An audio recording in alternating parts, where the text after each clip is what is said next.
will take forward. Before we come to First Minister's questions, I am sure Ministers would wish to join me in welcoming to the gallery the Deputy Chairman and members from the Consultative Assembly of Oman.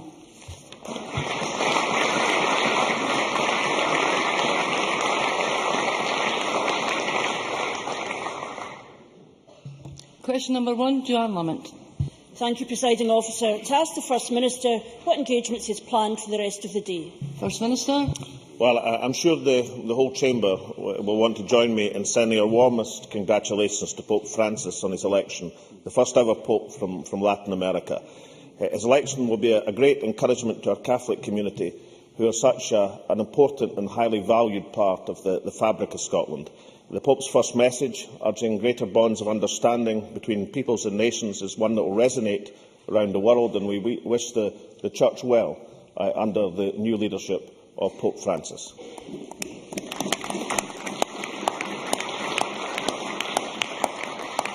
Later today, I'll have meetings to take forward the Government's programme for Scotland.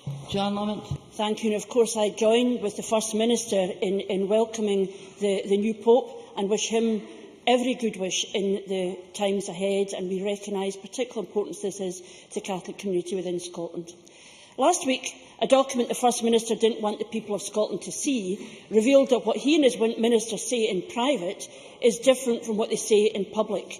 It was revealed that his Finance Minister and his Chief Economic Advisor think that forecasting oil revenues is so difficult that John Swinney privately questions the affordability of pensions. John Swinney's private words hold the First Minister's public position below the waterline. So, after a feverish weekend and a hastily arranged press conference, the First Minister declares from nowhere an oil boom. Does the First Minister not think we can see the join?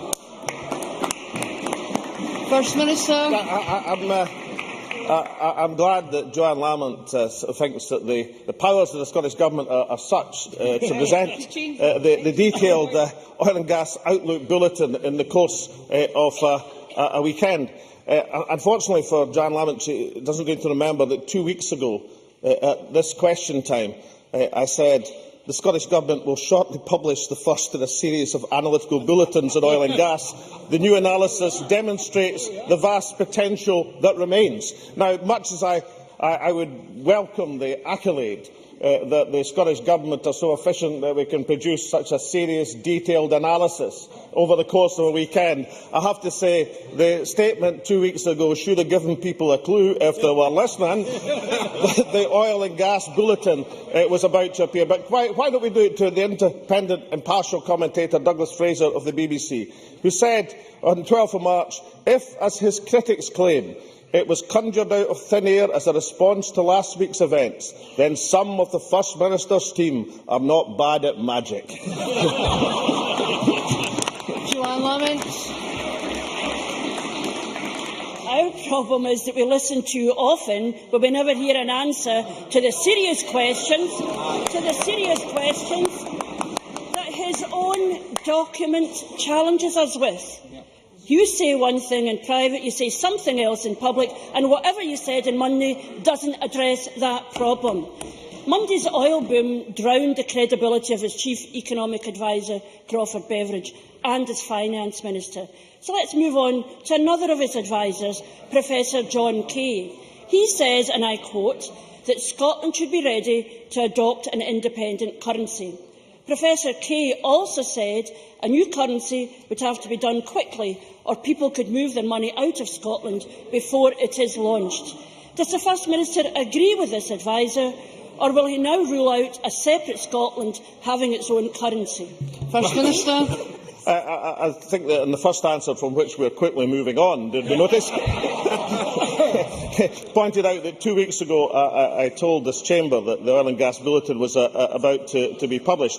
And in the second question, I have to concede that Joanne Lamont doesn't seem to have read the report of the Fiscal Commission, assembled and over the course of a year with 2 Nobel laureates on the Fiscal Commission that explained exactly what the best policy for Scotland was in terms of the currency and our sterling area. That's what was published, I think, 4 or 5 weeks ago. So I've got to conclude that not only does Joanne Lamont not listen to what I say in First Minister's questions, that she doesn't bother to read the report of the Fiscal Commission, which is exactly why we commissioned that serious piece of work. So that puts forward the government's policy, does so in a serious and comprehensive way. Can I say to Joanne Lamont that the difficulty that she has with this is trying to give the impression or the argument that somehow, uniquely among the countries of the world, that this nation of Scotland, with its immense natural and human resources, is somehow incapable of running its economy and society rather better than the disaster which is emanating from Westminster. Joanne Lamont. It says quite a lot about what the First Minister thinks an answer to a question is if he imagines that that even began to respond to the question I asked him. And we're not arguing about Scotland's resources. We are arguing about the First Minister's risk-rich, assertion-rich, fantasy-rich plans for our country. But I do note that he hasn't ruled out the question of a separate Scottish currency, and it was something that he used to want. Then he wanted the euro. Now the line is, we will keep sterling. Professor Kay has made the point that any launch of a new currency would have to be made suddenly. Otherwise, wealth may flow out of Scotland before it is launched. It would be a gift for spiffs and speculators, and in a sense then, perhaps it is something the First Minister couldn't commit to publicly. So can I ask him, has he had any private conversations about a separate Scottish currency with Professor Kay or anyone else? First Minister.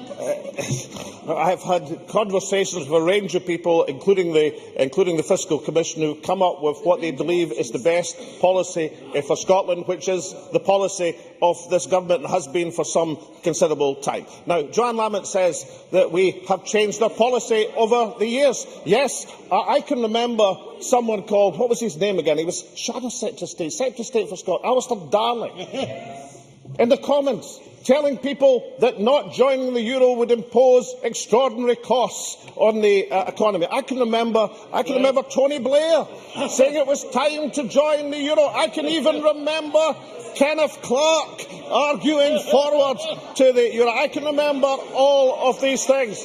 And therefore, I think Joanne Lamont is on shaky ground, suggesting that she would look for policy consistency over 20 years from the Labour Party, which has not been evident. Therefore, the policy put forward by the Scottish Government of being part of a sterling area, which we've debated many times, consolidated and put forward by the Fiscal Commission with its 2 Nobel laureates, seems to me a great deal more examination and presentation than has ever been managed by the Labour Party or its unionist friends in Scotland.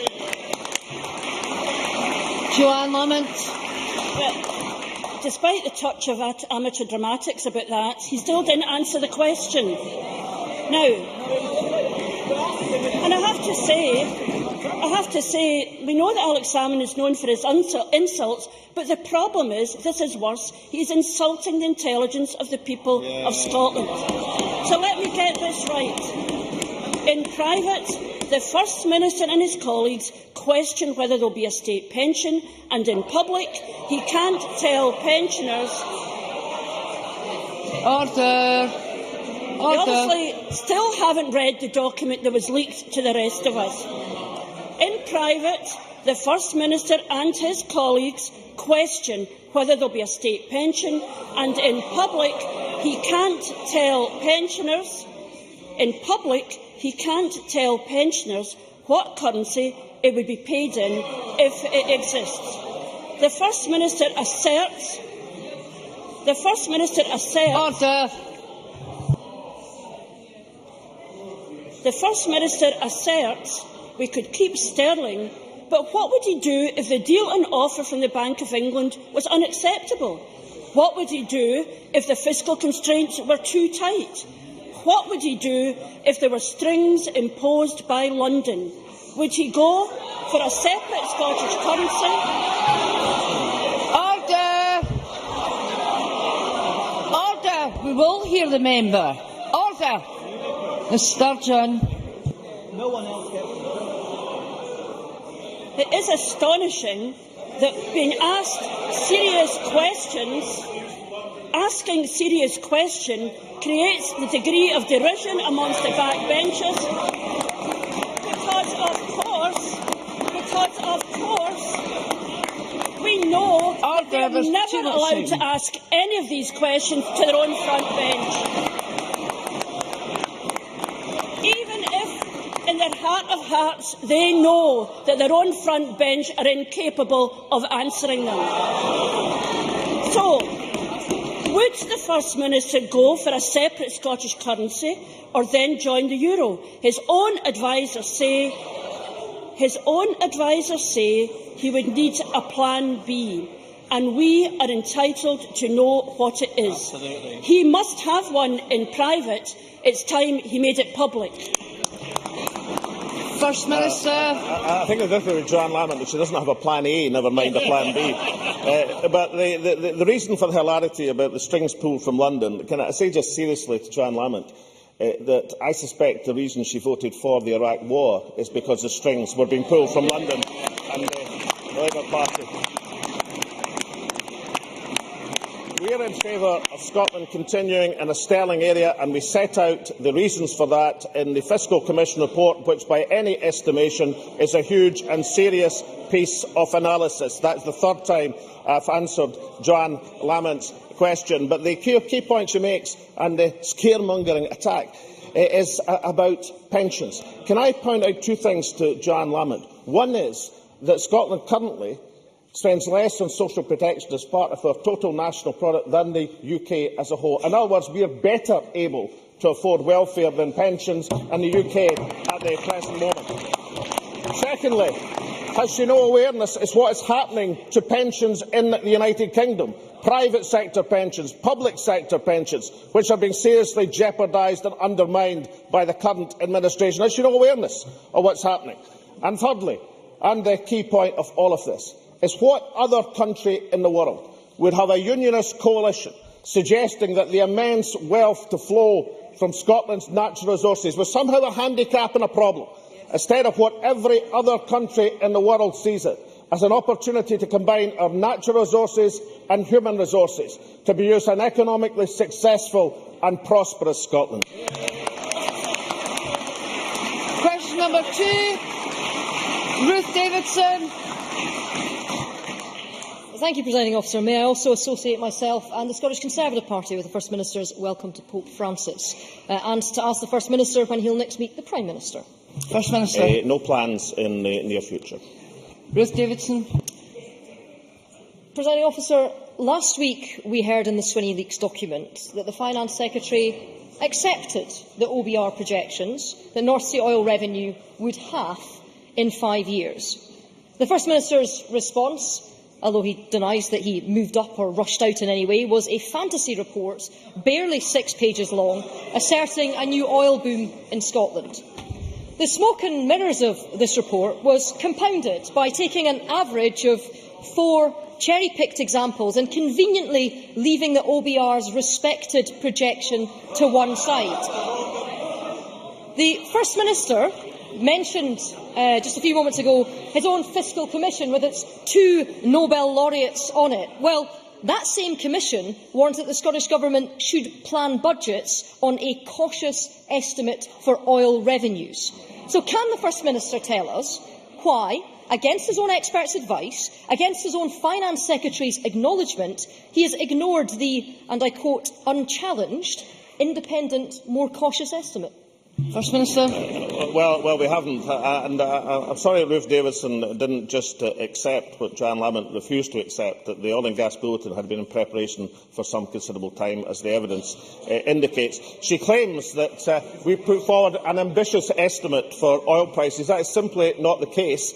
We've assumed a declining real term oil price over the term of the forecast, $113 in nominal terms, declining in real terms. And incidentally, if you take an average of DEC, the US, the Economic Intelligence Unit, the Item Club, NIESR and the OBR, then you come to a figure exactly that in 2017 and 2018. I think by any reasonable estimation, and I've got a range of quotes of people who make reasonable estimations here, Professor John McLaren, for example, the Scottish Government's Oil and Gas Analytical Bulletin is a very welcome addition to the statistical landscape, especially with the referendum approaching. If any reasonable estimation of the analysis within that Oil and Gas Statistical Bulletin, then I think it received a very strong welcome indeed for those who don't have the sort of vested interest as the Conservative Party. And can I just point out to Ruth Davidson, the point I tried to make to her last week about the industry estimates. In the OBR estimates, they assume oil production will decline to 1.5 million barrels a day and keep going down, actually. The industry, the people who are investing the money, the $11 billion this year, the $13 billion coming in the course of this financial year, they say that production, as a result of these billions being spent, is going to go to 2 million barrels a day. So isn't it kind of reasonable to follow the people who are investing the money as opposed to the OBR, who incidentally didn't publish 6 pages on their oil forecasts, but didn't publish any pages at all? Ruth Davidson. The First Minister's $48 billion from 2017-18 only takes in the 4 projections that the Scottish Government put out and leaves off the OBR particularly. But let's look at those projections, because we asked the Scottish Parliament to ask the Scottish Government if we could see the sums behind this document. And this is what the Scottish Government had to say. The scale and complexity of the models we use, combined with the fact that some of them rely on firm-level data and subscriptions to commercial data sources, means that we are not in a position to make them publicly available. So, in other words, we made these projections up and we're not telling you how. It's too big, it's too complicated to let this Parliament or let the people of Scotland know. Just take us on trust. Well, First Minister, after the European legal advice fiasco, we know exactly how far to trust this Scottish Government. By ignoring the OBR, by fiddling the figures, isn't it true that this First Minister is asking Scotland to take a massive punt with a dodgy bookie who's fixing the race? First Minister. I say we didn't have any further conversation about relying on the industry estimates of what happens if you invest £100 billion, as they intend to do, on increasing. Now, what does she think the industry is investing that money? Are they investing it to reduce oil and gas production? So these are investing it is to increase oil and gas production. So let's just assume and accept that the 2 million barrels a day by the industry is a better, more reliable guide than in terms of production than the OBR our estimate of estimating falling production. Let's just say that is reasonably solid information. And take the other point she makes, and she made the point again. She claimed that in assuming $113, we had excluded the OBR from an average price. The DEC average, which is another department of the UK Government, incidentally, DEC estimate by 2017-18 $133. That's the mid-term estimate. The US Economic Agency, $112. The Economic Intelligence Unit, not known for forecasting high oil prices, $115. The NIESR, $114. And the OBR, $92. Now, the average of these estimates is $113. We did not exclude the OBR in terms of calculating an average, and no one seriously believes, assuming a declining real oil price over the next 5 to 6 years is somehow an ambitious and not a cautious estimate. I mean, if we take the OECD figures, for example, published just last week, they're talking about oil prices over $150. None of that was included in analysis because we were following the right line of assuming a reasonable production forecast and a cautious oil price forecast. But what we have to accept is, as opposed to the extraordinary remarks of Mr Rennie that I saw on television, suggesting that OBR has a good record in forecasting oil revenue. The OBR has an extraordinary bad record. They've never got a single forecast right in forecasting oil revenues. And if to believe sources of the Conservative Party, the OBR, don't get anything else right in terms of forecasting. So let's accept it's a substantial contribution to the debate, has been widely welcomed by those who are interested in the debate, and suggests to the Scottish people that the natural resources of Scotland will be flowing from the North Sea for generations to come. The question is, having lost out in the last 40 years, let's make sure that Scotland gets its share from the next 40 years. Patricia Ferguson. Thank you, Presiding Officer. The First Minister will be aware that it has emerged this week that some 50 patients at Gartnavel Hospital had their surgery postponed because surgical instruments from the Central Decontamination Unit, based at Cowlairs in my constituency, were not safe for use. We are advised by press reports that consultants have been complaining about the standard of service received from the Decontamination Unit for years. Although the press reports identified a particular problem at Gartnavel, this decontamination unit serves all 120 of Greater Glasgow and Clyde's operating theatres. So can the First Minister advise the Chamber, when the Scottish Government were first made aware of the problem, what action it has taken to resolve it, and what checks have been undertaken across the board area to ensure the problem is not more widespread? I thank Patricia Ferguson for her question, and I'll ask the Health Secretary to write to her about the exact detail. What I can tell her is that the information supplied by the Health Board shows that the particular issue was the breaking of the sealed packaging in terms of the equipment that was being delivered. And quite rightly and properly, the doctors concerned did not proceed with operations under these conditions. That is incidentally part of the patient safety guarantee within the health service in Scotland, which is now being so praised domestically and internationally. That is part of that charter of patient safety, that you don't proceed unless you're sure of the integrity of the equipment. I can also say that the patients concerned, the arrangements are being made to make sure they are all treated within the waiting time guarantee. And it's surely it's the right course when medical equipment is not has not got assurance of being properly sterilised for operations not to take place. The patients do not suffer in terms of their entitlement to the patient guarantee. But I shall certainly, because of the seriousness with which we take this issue, make sure that the Health Secretary gives the member a comprehensive reply for her constituents. Question 3, Willie Rennie. Can I join the First Minister in congratulating the new Pope?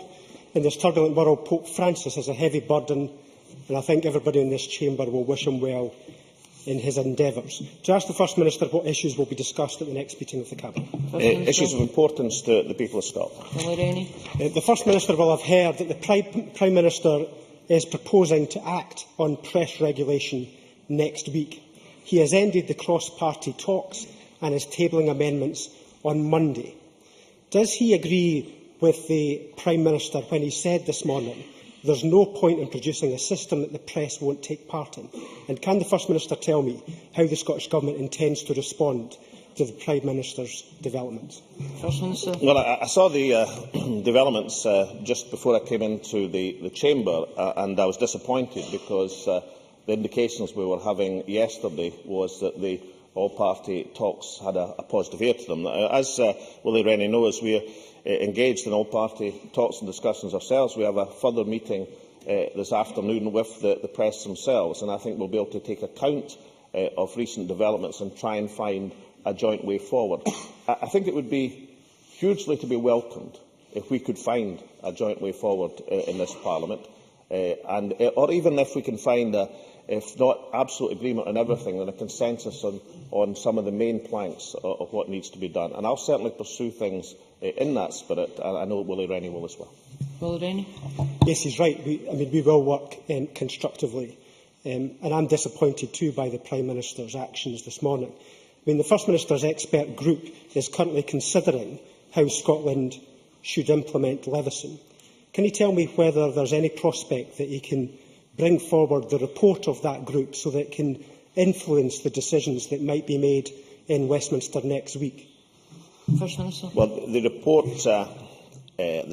is due to publish by the end of this month, and perhaps, in fairness to everybody else that talks, I'll be able to update Willie Rennie on that at the meeting this afternoon. But I think you'll find that the work of the expert group is well advanced. Question 4, Bob Doris. To ask the First Minister how the Scottish Government seeks to ensure that all relevant medical information is available to support patients who appeal to the Disability Benefits Tribunal system. First Minister. Well, the Scottish Government will do everything we can to facilitate a better outcome for people affected by this aspect of the UK Government's flawed welfare reforms. The simple fact is the UK Government's work capability assessment is flawed and has not been improved despite no fewer than 3 reviews thus far of its operation. This is evidenced by the fact that no fewer than 37%, I'll just repeat that figure, 37% of disability benefit rejections are then overturned on appeal. Bob Doris. I thank the First Minister for the answer. There are concerns over how and when the DWP and ATOS both request and use information provided by GPs in relation to work capability assessments and, as a result, the need for tribunals for constituents who are wrongly assessed by ATOS in the first place. Significant concerns also exist that additional pressures are also being placed on GPs in relation to sharing information due to the shameful and unjustifiable bedroom tax. Will the First Minister support my call for the DWP and ATOS to urgently review this flawed process to ensure medical information is requested from GPs on a consistent basis and, more importantly, also used appropriately in order to assist my constituents get the support they need from a deeply flawed UK benefits system? First Minister. Yes, I do agree with the question. I should point out that a very important piece of information sent to the Chancellor of the Exchequer as part of the Scottish Government's barrage of information to the UK Government to persuade them to change their minds on the bedroom tax, which I agree is iniquitous, is the submission made by the Finance Secretary to the Chancellor of the Exchequer on work carried out by Scottish Government economists, which show that the bedroom tax, as well as being socially iniquitous, as well as causing enormous disruption to families, actually in economic terms, in simple economic terms, is going to reduce economic output over the medium term. So even arguing it as the UK Government has done in terms of simple financial calculation is wrong according to that analysis. And so we're hoping for further and this time substantial concessions from the UK Government as they realise and should recognise the amount of social damage the bedroom tax is going to inflict. Question 5, Lewis MacDonald. The First Minister, what steps the Scottish Government is taking to tackle contraband in prisons? First Minister. Well, the Government and the Prison Service, of course, are committed to the prevention and detection of contraband coming into our prisons. We have invested in body scanners for each prison. We've doubled the number of prison detection dogs in the last 12 months. We've rolled out the Prison Watch scheme, which helps in particular to combat drugs being thrown over prison walls. I'm pleased that as a result we've been able to intercept more drugs other than otherwise would have been destined for our prisons. Fines have increased by 14% since 2011-12. Together with the £120 million investment in building modern prisons, this means that levels of security are higher than ever, but this remains a serious problem. The First Minister will have seen in the Daily Record and elsewhere how smuggled phones are used to boast about smuggled drugs and to intimidate victims and witnesses on social networking sites. Does he agree with the prison officer who wrote to me the other day calling for phone-blocking technology to be used in Scottish prisons? And given that Westminster is now passing a bill to allow that, will he undertake today to use those new powers to protect victims, witnesses and prison staff from the consequences of prisoners illegally using mobile phones? First Minister. I'll look carefully at what Lewis MacDonald has to say, but you should remember we changed the law in 2010 to allow for the prosecution of those who either introduce mobile phones into prison or have in their possession a mobile phone. That's resulted in 47 convictions of prisoners in 2011 alone. In 2012, there have been 110 convictions for the illegal possession of mobile phones in prisons. And I'll make these figures available to Lewis MacDonald because they indicate the stepping up of the attempt to drive drugs from the prison estate. I can also make available statistics which indicate that although the position is still serious, there is no doubt by the examination of prisoners when they leave prison that the methods and the measures that have been taken have resulted in a decline of what is a serious problem. But I think from these prosecution statistics, you can see that the 2010 changes in legislation are being rigorously enforced. The one aspect I didn't agree with in some of the press coverage is to look at the increase in drug fines as if they are a bad thing, that they are part of the problem. Actually, the increase in drug fines, of course, are directly related to the measures that I outlined. It's because of the increased security measures that we are finding more of these harmful substances in the prison estate. Question 6, Stuart Stevenson. To ask the First Minister what actions the Scottish Government will take to assist growth in the business sector. First Minister. Well, the Scottish Government is supporting and will continue to support business growth, innovation to the full extent of our current powers. Support for schools, colleges, universities and skills provides business with a skilled workforce and world-class research. A total of £564 million of relief has been awarded to Scottish businesses since the introduction of a small business bonus scheme, something which I believe has been a lifeline for many of our small businesses across Scotland. Stuart Stevenson. Has the First Minister noted the contrast between the growing optimism expressed through this week's Purchasing Managers Index and international sentiment which led to the downgrading of the UK's credit rating?